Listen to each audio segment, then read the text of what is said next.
Merci beaucoup, bonjour à tous, à toutes et à tous.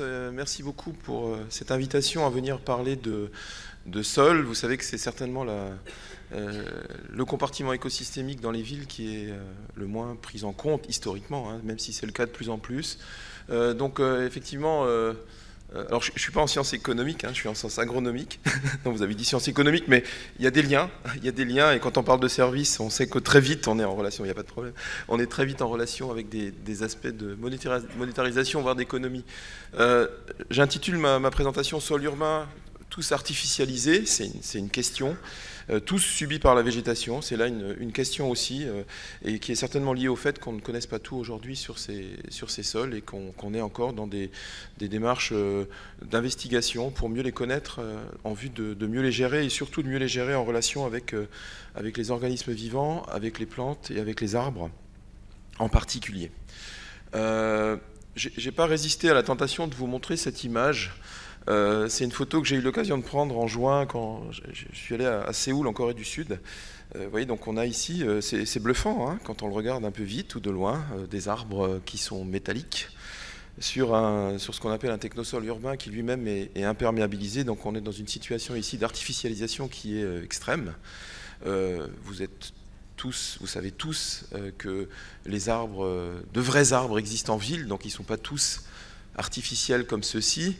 Vous ne savez peut-être pas tous qu'il y a aussi des sols qui ne sont pas des sols artificialisés ou des technosols en ville. Et je pense que c'est aussi une partie du message que je veux vous faire passer aujourd'hui. Donc c'est certainement pas ce genre de paysage qu'on espère ou qu'on attend de manière régulière dans nos villes. En tout cas, c'est pas mon cas. Et donc il y a derrière ça effectivement tout ce qui concerne les débats d'aujourd'hui autour de la préservation du couvert végétal en ville, de la nature en ville, des arbres en ville. Mais si on veut faire ça, évidemment, le compartiment sol est indispensable.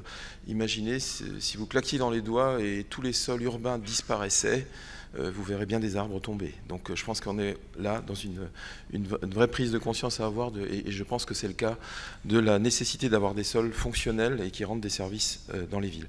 Je voulais revenir en quelques mots sur l'histoire de l'étude des sols urbains, en particulier en France, mais c'est valable aussi en Europe et au niveau international, parce qu'on a l'impression que ces sols ont été étudiés depuis toujours et qu'on les connaît, mais je voudrais vraiment mettre de la nuance dans tout ça. On a démarré l'étude des sols que j'appelle des sols très anthropisés, fortement modifiés par les activités humaines en France dans les années 70, et en particulier sur des friches industrielles, et alors des friches industrielles qui existent aussi dans les villes, hein, et qui sont souvent aussi support d'arbres, et en particulier par rapport à des problèmes sanitaires, à l'évaluation des risques, dissémination de contaminants dans les écosystèmes. Donc je pense que ça a dû être fait, évidemment. Vous n'êtes pas sans savoir qu'aujourd'hui on considère aussi ces sols comme une ressource, et que dans certains cas ils sont des supports de végétation bien sûr et d'arbres. Donc là on a principalement ce qu'on appelle des technosols, les technosols étant au niveau international des sols définis comme contenant plus de 20% de matériaux technogéniques, exogènes, ce qu'on pourrait aussi qualifier de déchets. Donc cette définition, elle est ce qu'elle est, elle est peut-être vouée aussi à évoluer. Donc on est rentré dans ces sols il n'y a pas si longtemps finalement, et progressivement, depuis les sols de friches industrielles qui étaient ciblés au départ, on est entré dans les sols urbains, et en particulier, il y a 3 décennies en France, et il n'y a que 3 décennies, il y a seulement 3 décennies, on a démarré à étudier en France des sols, et en particulier des sols de jardins potagers, et certains sols supports d'agriculture urbaine. Donc là, vous en avez quelques exemples, hein, c'est des photos que j'ai pu prendre à différents endroits, des sols également qui sont parfois très proches de sols agricoles, et d'autres qui peuvent être très artificialisés. Je prends l'exemple en bas à gauche, où j'ai pu travailler il y a maintenant 25 ans déjà sur un sol où le jardinier amateur avait apporté 20 cm de mâchefers d'incinération d'ordures ménagères pour améliorer la qualité de son sol. Donc c'est un cas très particulier, mais c'est aussi des cas qu'on peut découvrir en ville. En haut à droite, vous avez un profil de sol de jardin collectif qui s'est développé sur une ancienne décharge de déchets ménagers. Alors, je suis un peu dans la caricature, mais vous verrez tout à l'heure que je vais relativiser mon propos. Progressivement, les sols aussi ont été étudiés par rapport au fait qu'ils soient support d'infrastructures. Vous voyez ici une série de phénomènes d'artificialisation des sols en milieu urbain ou périurbain, c'est des choses qu'on voit très régulièrement autour de nous, qui fait ensuite le lien aussi avec les logiques d'arbres d'alignement le long des infrastructures urbaines en particulier. Et là, on a souvent des sols agricoles qui vont être fortement transformés et transformés très souvent en technosols. Et puis, depuis de manière plus récente, je pense, en tout cas en recherche sur les sols urbains, toutes ces approches sur les sols urbains et les arbres, sur la nature en ville, en lien aussi avec la biodiversité. Il faut bien avoir à l'idée que les premiers pas de l'étude des sols en ville, ça a beaucoup plus été physico-chimique que biologique, et l'extension et le focus mis sur la biodiversité est beaucoup plus récent. Et là, on peut se poser la question, finalement, sur des images que vous voyez ici, qu'on va voir beaucoup pendant ces 2 jours et qu'on a déjà vu beaucoup ce matin, toute cette diversité de situations dans lesquelles l'arbre pousse, se développe ou essaye de se développer en ville. Donc quels sont les types de sols qu'on va avoir dans ces situations-là? Donc là, c'est une question qu'on peut se poser. Alors les sols très anthropisés ou qui se situent en milieu urbain et industriel en ville, on a essayé de les replacer récemment en termes de caractéristiques et de propriétés physico-chimiques par rapport à d'autres types d'usages au niveau national. Je vous montre ici des résultats de compilation de données qu'on a faites à partir de différents projets et avec différents collègues, dont à l'INRA les collègues qui s'intéressent au réseau de mesure et qui anime le réseau de mesure de la qualité des sols. Vous avez sur ces figures de manière très simple un gradient qui part de la forêt en passant par les prairies, les terres agricoles cultivées, les vignes et vergers, les zones d'agriculture urbaine et sur la droite, là où vous avez les buildings, les sols urbains et industriels. Des données, alors qui à gauche, et je m'en excuse, vous ne retrouvez pas ici la légende, c'est la teneur en carbone organique de ces sols. Et puis à droite, j'ai pris 2 exemples, pas au hasard, mais un exemple de fertilité et l'autre plutôt lié à la contamination, les teneurs en plomb total dans les terres de surface en France. Alors vous voyez des schémas qui sont finalement très contrastés en termes de teneur en carbone organique, mais aussi de matière organique. Finalement, on voit que lorsqu'on part de la forêt, ces teneurs diminuent et augmentent ensuite significativement quand on se retrouve sur des sols ouverts en milieu urbain, que ce soit des sols d'agriculture urbaine ou des sols urbains et industriels. Donc on voit aussi ici que ces sols peuvent avoir des caractéristiques très variables, donc une très forte hétérogénéité en termes de caractéristiques, mais lorsque les sols sont ouverts en ville, ils sont néanmoins très majoritairement fertiles pour le végétal. Alors ils sont aussi également souvent contaminés, et ça vous le voyez statistiquement sur la figure de droite, où alors bien sûr la partie la plus à droite du schéma intègre des sols industriels et de friches industrielles. Néanmoins, même au niveau des zones d'agriculture urbaine, on a cette élévation significative des teneurs en contaminants dans les sols, et ça suggère aussi ensuite des adaptations des modes de gestion, en tout cas une prise de conscience de ces aspects-là dans la gestion qu'on va avoir des sols et des potentialités qu'on va avoir ces sols.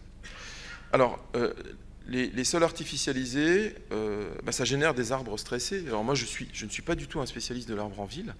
Néanmoins, travaillant sur les sols urbains, je côtoie, et j'en ai le bonheur aujourd'hui, il y a beaucoup de gens qui travaillent sur l'arbre en ville, et finalement, il y a aussi là, je pense, des raccords à faire, et il y a certainement un travail beaucoup plus ensemble. Je pense qu'il y a des perspectives de collaboration accrue à l'avenir. Alors moi, ce que j'entends souvent, c'est les collègues des services des espaces verts ou des parcs et jardins qui me disent, voilà, la situation de gauche, là, l'arbre en ville, il n'a plus de place pour se développer. Voilà. Moi, quand j'ouvre une fosse pédologique en ville, souvent je me dis, le sol en ville, il est parfois fortement modifié par des présences de réseaux, etc. C'est très caricatural, mais néanmoins, je pense que c'est une réalité face à laquelle on est tous. Et puis, ça génère, d'une manière ou d'une autre, des arbres stressés qui ont peut-être du mal à pousser, alors pour des raisons diverses et variées. Et là, j'ai mis cette photo que j'ai pu prendre assez récemment à Paris, d'un arbre qui, finalement, mais là aussi, c'est votre quotidien, enfin, j'espère pas trop, mais qui a du mal à se développer, et ça peut être dû, finalement, à ce sol qui est à la face cachée de l'écosystème urbain et qui peut, dans beaucoup de cas, poser problème. Alors, est-ce qu'on peut généraliser ce type d'image? Est-ce que tous les sols urbains sont des technosols fortement modifiés par l'homme, avec des fortes charges en matériaux technogéniques, en déchets, etc. C'est la question qu'on peut se poser. À mon sens, on a 3 idées reçues sur les sols urbains. Là, encore une fois, je vous ai mis un profil de sol urbain très fortement chargé en déchets, mais c'est une forme de réalité. Alors, dans la littérature scientifique en particulier, les sols des villes vont pratiquement toujours être décrits et qualifiés comme des sols urbains, c'est-à-dire qu'on les décrit par rapport à leur localisation et à leur usage, ce qui n'est pas forcément très juste, et sans plus de détails de classification. Deuxième point, c'est que les données de caractérisation qu'on va avoir sur les sols, en particulier en milieu urbain et dans la littérature scientifique, elles vont principalement concerner ce que j'appelle des terres de surface et des horizons qui vont être donc en surface. Et très peu de données, finalement, sont acquises de manière systématique et très peu de profils de sol sont décrits de manière systématique en ville. Et encore une fois, c'est quand on va dans la littérature scientifique, je sais très bien qu'actuellement, au niveau de bureaux d'études, mais aussi de collectivités, l'approche profil se développe de plus en plus, mais il faut être dans l'idée que depuis 30 ans, depuis le démarrage de l'étude de ces sols, on reste quand même sur des données qui sont très souvent lacunaires. Et puis, donc après avoir été négligés pendant des décennies, ces sols urbains sont aujourd'hui essentiellement considérés comme étant des technosols. Et parfois, on n'envisage même pas que dans la ville, il y ait autre chose que des sols fortement modifiés par l'homme ou des technosols. Donc, ce que je voudrais mettre en avant ici, c'est une forme de confusion. Et je vais vous donner les résultats de travaux qu'on a menés récemment et quelques exemples qui montrent qu'il serait injuste de dire que l'ensemble de la ville n'est constitué que de sols à contrainte. Il y a aussi dans la ville des sols qui sont parfaitement adaptés au développement du végétal. Alors, ce n'est pas un quiz, hein, mais je voulais vous demander, donc vous voyez le profil de sol de gauche, si c'est un sol fertile et multifonctionnel en forêt, et celui de droite, si c'est un technosol dégradé et contaminé en ville ou sur friche industrielle. Est-ce que quelqu'un a une idée? Je ne vais pas prendre au hasard quelqu'un dans la salle pour me donner la réponse, mais je pourrais. D'après vous, à gauche, on est en milieu plus naturel et à droite, en milieu urbain et industriel ou... Bon, si je pose la question comme ça, c'est très facile, c'est que la réponse est autre. C'est des approches très simples de la pédagogie, et la sollicitation du public pour que... Vous êtes fatigué, c'est la dernière présentation de cette session, donc j'essaye de vous maintenir en éveil. Alors effectivement, vous m'avez donné la bonne réponse, merci. Ici, vous êtes sur un sol urbain, dans un espace vert. Hein, c'est dans un espace vert de la ville de Nancy. La personne du service parc et jardin de la ville de Nancy va reconnaître l'endroit. Alors, c'est où? Très bien. Voilà. Tu connais très bien les profils de sol, hein, mais je pense que tu l'as plutôt reconnu par la végétation que par les sols. Non, mais tu connais cette fosse. Donc là, on est effectivement dans un sol qui est, qu'on pourrait qualifier de naturel, ou de pseudo-naturel, hein, si je prends des pincettes, qui est en cœur de ville.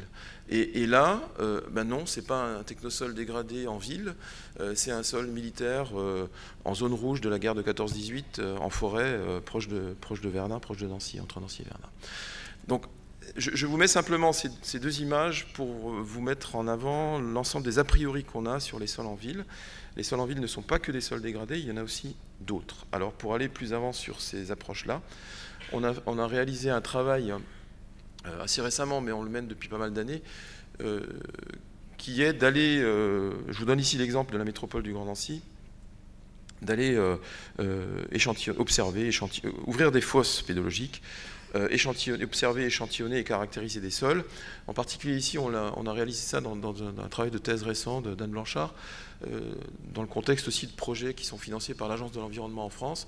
Donc on a essayé de faire ressortir des situations représentatives du développement métropolitain dans des écoquartiers, dans du renouvellement urbain ou de l'extension urbaine. On a pu, et je vous donne quelques exemples ici, dégager des profils de sol qui ont ensuite été j'allais dire, pris en compte de manière très classique en pédologie. Hein. C'est des approches, j'allais dire, exhaustives en termes d'ouverture de fosses, de description, d'échantillonnage, de caractérisation. On a été jusqu'à leur donner un petit nom que vous retrouvez en dessous, suivant le référentiel international pour les sols. Alors vous voyez qu'effectivement, on va retrouver des technosols à pas mal d'endroits, mais aussi d'autres sols qui ne sont pas des technosols ni des anthroposols, qui peuvent être des stagnosols, des cambisols. Donc cette image, je vous la donne pour vraiment mettre l'accent sur la nécessité d'aborder le sol en ville du point de vue du profil de sol et de ne pas se contenter d'analyse de terre de surface. On a fait le même genre d'opération sur d'autres agglomérations. En particulier ici, je vous donne des résultats qu'on a pu avoir à Nantes et à Marseille en complément de ce qu'on a pu faire à Nancy. Donc voilà une belle palette c'est pas une palette végétale cette fois-ci, c'est une palette de profils de sol. Je ne vais pas rentrer dans la description de chacun de ces profils, hein, on n'aurait pas le temps, et je pense que ça ne plairait pas à tout le monde.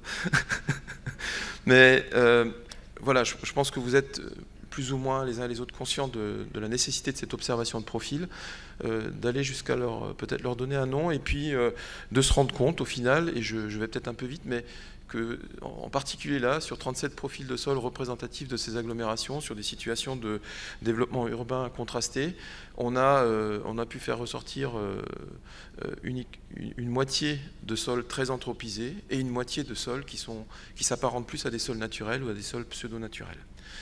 Donc je pense que ça relativise la perception qu'on a des sols dans la ville, et ça implique aussi une prise en charge accrue de la qualité des sols dans les projets d'aménagement.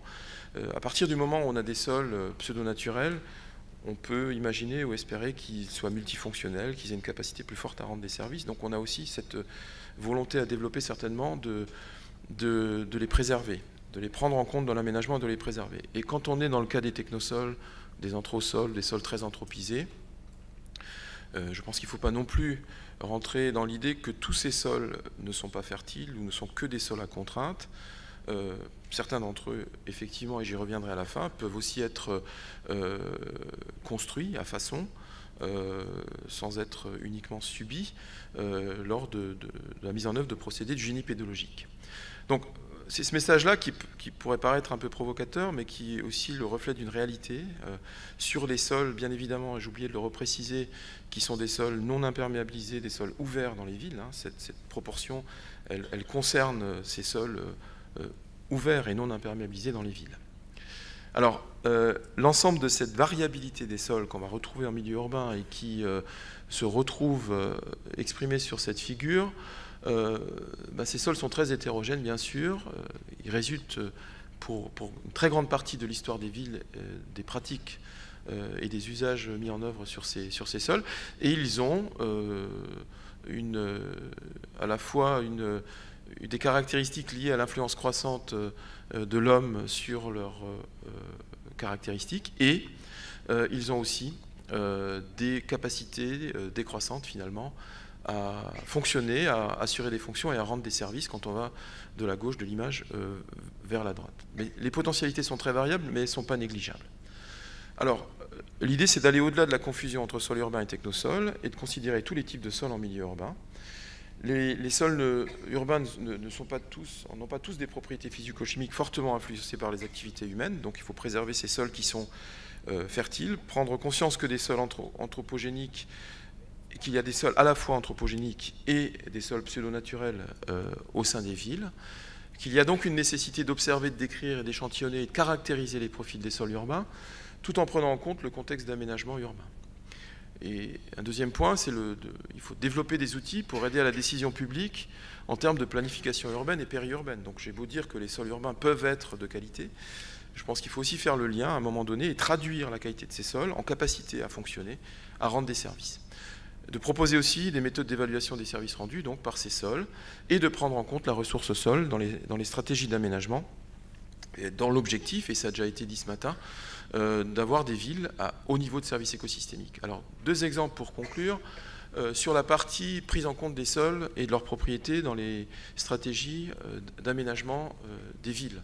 On travaille actuellement en collaboration avec le CEREMA et une société, mais aussi des établissements publics, sur le développement dans le projet Destisol, d'un outil d'aide à la décision donc c'est un travail qui n'est pas forcément évident, qui est novateur et qui devrait être disponible au courant de l'année prochaine, à la fois pour l'aménagement urbain en général, mais aussi dans une déclinaison plus spécifique liée à l'agriculture urbaine. Cet outil, en fait, il est fondé sur des allers-retours entre les caractéristiques des sols et leur capacité à rendre des services, avec plusieurs étapes qui permettent d'une part de traduire les caractéristiques physico-chimiques et biologiques des sols via des indicateurs en capacité de ces sols à fonctionner et à assurer des fonctions, et ensuite, suivant différentes couvertures de sol, qui peuvent être l'imperméabilisation ou le couvert herbacé ou arboré par exemple, évaluer la capacité de ces systèmes à assurer des fonctions, donc du système sol plus couverture à assurer des fonctions, et enfin d'avoir une semi-quantification de la capacité de ces systèmes à rendre des services écosystémiques. Alors sur un exemple très, très rapide, on peut avoir différents indicateurs que vous voyez ici qui sont caractérisés sur des sols. On peut ensuite avoir des fonctions de recyclage de matières organiques, de nutriments, de circulation, d'infiltration de l'eau ou encore d'habitat pour la biodiversité. Si on implante sur ce système un parc arboré, des fonctions sol plus couverture se dégagent en termes de rétention d'eau, de stockage de carbone, de production de biomasse, de protection contre l'érosion. Et finalement, l'outil va pouvoir ensuite aussi évaluer d'une manière très précise la possibilité de réguler le climat local, l'îlot de chaleur urbain, ou encore donner des informations sur la capacité de ce système, dans un état donné, à assurer des bouquets de services. Ma dernière diapo évoque cette capacité à générer ou à élaborer à façon des sols dans les villes, en particulier en valorisant, à mon avis, et c'est important, des déchets et des sous-produits, en évitant de trop mobiliser des terres agricoles saines dans ces concepts-là, pour à nouveau limiter l'artificialisation. Donc on est dans les concepts de génie pédologique, de construction de sol. Je pense que ce sera discuté à nouveau aujourd'hui. Je pense que Frédéric Ségur va en parler aussi. Donc là, je vous évoque simplement ce qui a été réalisé dans le projet CITER auquel on a participé avec de nombreux collègues et coordonné par Planté Cité. Donc en gros, c'est à partir d'une situation dégradée, comment on peut valoriser dans une formulation judicieuse et raisonnée de différents matériaux des sols qui peuvent être mis en œuvre dans des fosses de plantation, mais aussi à d'autres niveaux dans la ville, pour retrouver et refonctionnaliser à l'écosystème et retrouver une capacité à être support de biomasse et à rendre des services. Vous pouvez bien évidemment trouver toute l'information concernant ce projet dans un ouvrage qui a été édité il y a un moment déjà, mais qui est toujours disponible, qui d'ailleurs avait été préfacé par un ancien ministre que vous connaissez peut-être, qui s'appelle Nicolas Hulot. Voilà, il me reste à remercier tous les partenaires qui permettent ces travaux, en particulier l'ADEME qui nous soutient de manière très régulière, des doctorants, des collègues de différents partenaires, mais aussi les villes et les métropoles, Nancy, Nantes et Marseille en particulier, parce que c'est extrêmement important de pouvoir accéder à des sols. Je pourrais citer aussi la ville de Lyon, la ville de Paris, de Lille, de Toulouse, parce qu'on a aussi eu accès à des sols urbains régulièrement dans ces agglomérations, et c'est le seul moyen pour nous d'avancer dans la connaissance de ces sols, dans l'objectif de mieux les gérer. Voilà, merci.